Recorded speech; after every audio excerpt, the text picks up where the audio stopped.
오늘은 이 사이 네. 요거만 가지고 정말 이야기해 보려고 하거든요. 네. 네. 국가와 나 사이에 수많은 공동체가 있다고 했는데 네. 그럼 혹시 지금 어떤 공동체에 속해 계신지 여쭤봐도 될까요? 모르겠어요. 왜 모르겠어요? 이게 네. 생각을 해보고 계산을 해봐야 될 것 같아요. 어떤 공동체에 들었는지도 계산을 해봐야 되나요? 그렇죠. 이게 뭔가 개인적인 거라서 지금 아니요. 그게 오픈하시기 아니고 어려운- 이게 뭐 많을 수도 있고 적을 수도 있고 소속 정도도 한 발만 담궜는지 내가 혼신의 힘을 다하는지 지지만 하는지 뭐 등등의 예, 조금 생각을 해봐야 될 것 같아요. 그래도 어쨌거나 그래서 문제가 있는 거죠. 그래서 우리 문제가 이제 있다? 우리 한국 사회에 많은 사람들이 저와 비슷할 거란 말이에요. 네. 일단 문제를 갖고 계시네요. 그러면. 그러니까 그건 무슨 이야기냐면은 그 우리 국가하고 나 사이에 네. 공동체가 성장해 가는 과정에서 있는 게 아니고 국가와 나 사이에 다이렉트로 뭔가 이루어진 게 너무 많았다. 뭐 그동안 이 존재했어야 되는데 희미했다. 그래서 우리가 뭐 마을이 있는데도 마을 만들기 안 되잖아요. 이제 복원 과정이라고 그렇죠. 지난번에는 예, 얘기를 하긴 했는데 한 인간이 태어나서 예. 또 국가의 국민으로 개인으로 얼마나 많은 공동체에 좀 참여하고 있는지 예. 뭐 참여라는 말이 조금 안 어울리는 것 같긴 하지만요. 한번 얘기를 편하게 그냥 해보죠. 우리 예. 뭐 어렵게 얘기할 거 없이. 네. 일단 강제적으로 사람이 태어나면 국가의 국민으로서 가입이라고 그냥 편하게 얘기하면 가입되는 공동체가 있다면서요? 그게 이제 그 대표적인 게 가족인 것 같고 가족. 가족도 가족 공동체. 예. 뭐 일단 한 개는 무조건 태어나면 무조건 가족 공동체에 일단 들어가 있는 거고 그리고 또 뭐가 있죠? 그 다음에 국가도 좀 그 유사한 성격을 가지고 있어요. 국가도? 그게 예. 어떤 거죠? 왜냐면 제가 태어나면은 국민 자격을 갖잖아요. 그러네요. 근데 또 요거는 또 좀 다른 게 내가 이민 간다든지 아니면 이민 온다든지 해서 또 바뀔 수도 있어요. 그러니까 태어나면 대한민국 국민으로서 어떤 가족의 구성원이 된다. 그러니 공동체가 벌써 태어나자마자 두 개 획득했네요. 그게 이제 조금 또 문제가 있나요? 나는 나 자신이 우리 가족 공동체의 일원으로서 국가에 속하는 거지. 그러면 이게 바로 혈연이잖아요. 네. 가족 공동체는 혈연. 네. 그러면 태어날 때 제가 이제 살 곳을 지정해서 태어나진 않잖아요. 그렇죠? 네. 아까 이제 경기도 시흥시에 살진 않지만 제가 뭐 예를 들어서 경기도 시흥시에 태어났다. 그것도 지금 커뮤니티의 공동체잖아요. 이게 바로 지연. 그렇죠. 그리고 또 뭐가 있을까요? 우리 그 한국 사회에 맨날 하는 이야기 있잖아요. 학연, 혈연, 지연이라고. 네, 이걸 병폐라고 우리가 맨날 네, 그 병폐 아니고 사실은 그 전부 다 복원돼야 되는 거죠. 네, 제대로 좋은 모습. 근데 옛날에는 이게 그 고려 이때 이전만 해도 그 혈연 공동체 중요했어요. 왜냐하면 그게 호족이라 그래가지고 그 지역 단위에 다 살았거든요.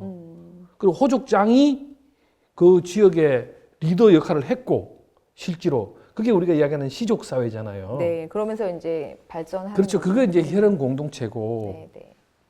그 다음에 이제 학교를 다니면서 내가 이제 선택을 하기도 하고 선택되기도 하고 하면서 이제 그 학연 공동체가 생기는 거죠. 초등학교 동창 뭐 우리 그 지역 학교 운영위원회 이런 거 그런 것처럼 그게 공동체인 거죠. 뭐 그렇게 이제 학연이 네. 있고. 방금 말씀하신 학교 운영위원회 같은 경우에 이제 제가 초등학생이면 이 엄마들끼리 모여서 운영위원회 커뮤니티를 만들 수 있단 말이에요. 거기서 이제 공동체가 새로 이제 또 파생이 되는 거죠. 네. 그렇게 그렇죠. 이해하면 맞을까요? 네. 일단 공동체는 개인이랑 가깝고 국가와 좀 시스템적으로 가까운 공동체도 있다고 그러니까 하셨는데 국가 공동체는 멀리 있는 게 아니고 나의 것이라니까요.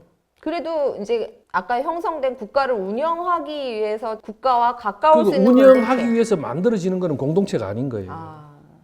그건 그냥 기관인가요? 그렇죠. 우리가 이제 그 국가를 운영하기 위해서 각 공동체의 대표자들이 모여가지고 국가를 운영하는 거니까 국가는 공동체인데 그걸 운영하기 위한 기구는 나의 대의기관이지 공동체가 아니다 이거예요. 그러면 요거 한번 궁금한데 그럼 정당은 그럼 어떻게 될까요? 그러니까 이제 조금 그걸 설명하기 전에 공동체 종류를 조금 더 설명하면 이해가 더 쉬울 것 같아요. 네. 그럼 한번 말씀해 네, 그러니까 결국은 아까 이야기했던 대로 혈연 공동체가 있고 학연 공동체가 있고 그 다음에 지연 공동체가 있다 이 말이에요. 이 공동체 말고 다른 공동체가 있단 말이죠. 그 다른 공동체는 결국에 우리의 이익, 결국은 이제 우리 인류가 성장해오면서 사유재산이 생겨나면서 내 이익을 지키기 위해서 국가를 만들고 나의 안전을 지키기 위해서 국가를 만들었다고 했잖아요. 내 이익을 실현을 잘할 수 있는 게 뭐냐 해가지고 다양한 직능 공동체들이 만들어진단 말이에요. 아까 말씀하신 것처럼 어떤 노동자 역할을 할 연합, 수 있는 사업자 연합, 뭐 상인 연합, 그다음 이런 여러 가지 그죠? 이게 사실은 공동체의 끝이에요, 끝. 근데 우리가 발명을 하게 되는 거예요. 이렇게 하지 말고 나의 이익과 안전을 위해서 국가를 만들자. 그렇게 하다 보니까 공동체는 너무나 많아. 근데 공동체를 운영하기 위해서 국가라는 공동체를 운영하기 위해서 제어를 해야 되는데 이거를 효율적으로 하기 위해서 정당이라는 걸 만들게 되는 거예요. 정당은 내가 소속되기도 하지만 공동체가 소속되기도 해. 그래서 우리 정당에 보면 지역 대표, 비례 대표라고 이야기하는 거예요. 비례 대표는 직능 대표니까 커뮤니티의 대표거든. 노동자도 뭐 전국 노총에서 대표자 한 명이 나가고 그 다음에 사업자 조합에서 한 명이 나가고 상인 조합에서 한 명이 나가고 하는 식으로 그게 비례 대표거든요. 예를 들어 A 정당이 노동자 친화 정당이면 노동자 모임들은 거기를 지지하겠고 사업자 정당이면 그 사업자 소속들은 거기를 지지하게 되잖아요.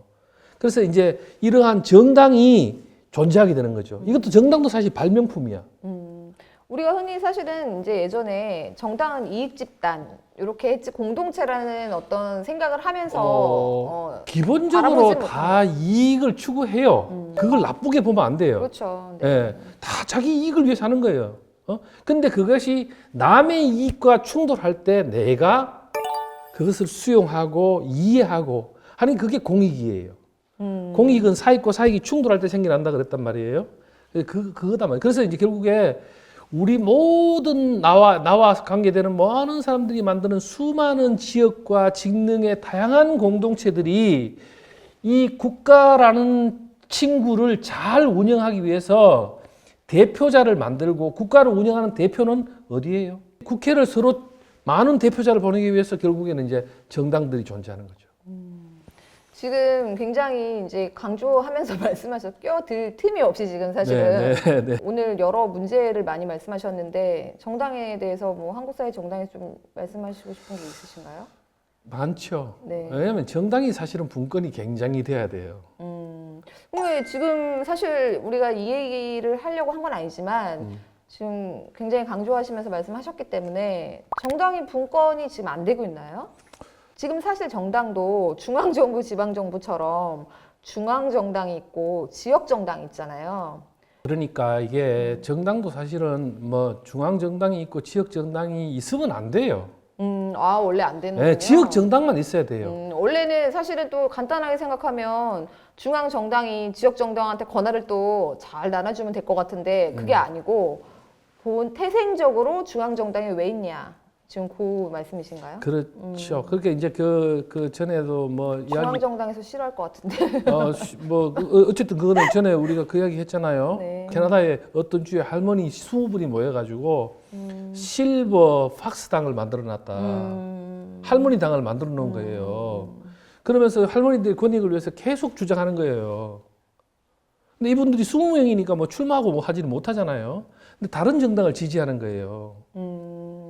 그렇게 이 할머니들 20분에서 하니까 할아버지들이 20분이 모여가지고 실버 울프당을 만들었다 그러잖아요. 이렇게 하는 거 그런 거죠. 그렇게 수많은 공동체들의 이런 생각이나 이런 것들이 투영되는 정당들이 만들어지고 이것이 층계 올라가면서 이렇게 구성이 돼야 되는데 우리는 정당 법상에 그게 불가능해요. 정당 법상에 왜 불가능하죠? 우리는 그렇게 정당 법상에 이렇게 되어 있어요. 정당법이 5개 이상의 광역 시도, 서울시나 뭐 경상북도나 이런 데다가 지역 위원회를 만들어야 돼요. 애초에 네, 애초에 그게 요건이군요. 우리가 16개 시도라 그러잖아요. 네네. 근데 5개를 만들어야 되고 17개 시도예요. 17개 시도예요. 세종시가 나오면서. 근데 이제 5개를 만들어도 또 중앙당은 서울에 돌아 이렇게 돼 있어요. 우리나라는 요건 자체가 필연적으로 서울에 있는 중앙당이 있어야 되네요. 그렇죠. 네. 그리고 5개가 돼야 돼. 그럼 지역당 존재가 불가능한 거야. 그러니 할머니들끼리 아무리 20명이든 30명이든 우리가 정당 만들어 봅시다 해도 현실적으로 불가능. 그러다 보니까 어떤 문제가 있냐면 이런 거잖아요. 지방 정부가 있으면 아까도 제가 정당은 정부와 이 개인과 개인이 커뮤니티를 연결하는 브릿지다 이거예요. 다리단 말이에요. 다리면은 지방 정부를 운영하기 위해서는 지역에 많은 공동체들이 있어야 되고 지역의 공동체들이 대표자를 파견하는 걸 조율할 수 있는 정당이 있어야 돼. 이 정당이 없다 보니까 지방 정치가 완전히 붕괴돼 버리고 지방 정부의 정당이 개입할 수 있는 공간이 없어요. 그러니까 중앙 저 큰 당이 와가지고 지역을 잘 모르는데 비즈니스 다 하는 거야. 그쵸, 1당, 2당이 너 한 개씩, 나 한 개씩 차지하자. 이렇게 되다 보니까 지역에 그게 어떤 문제가 있냐면 정부 운영의 효율성을 떨어뜨리게 되고 지역의 커뮤니티를 붕괴시키게 되는 거예요. 지역 공동체를. 그러다 보니까 이게 정당이 어쩌면은 제일 문제다. 정당인 분권이 더 돼야 된다. 그렇습니다. 저희가 이제 네. 이 얘기를 더 나가기에는 네. 정당 자체는 공동체 관점에서 저희가 이제 예. 얘기를 한 거고 더 예. 나가면 이제 뭐 끝도 없으니까 그러면 해외 사례를 조금 얘기를 해보면 네. 이해가 더 쉬울 것 같은데 네. 어떤 나라를 조금 예를 들어주실 수 있을까요? 저는 그거를 설명하는데 뭐 미국이나 독일이 답답하다 이렇게 봐요. 근데 이제 이 독일을 좀 예를 들면 독일이 되게 좋고 우리나라 무조건 나쁘다 이건 아니고 요거 이제 이해를 위한 그 설명인 그렇죠. 거예요. 예, 예. 그게 이제 이해를 위한 거고 또 되게 좋아요. 아 그래요? 예, 정신이. 예, 예. 그게 뭐냐면 이런 거예요.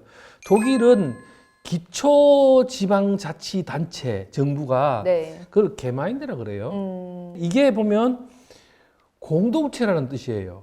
개마인데가. 네네. 근데 이제 이 개마인드는 보통 보면 한 1000명에서 10,000명 정도 수준. 그렇게 우리나라의 읍면동보다 훨씬 사이즈가 적은 거예요.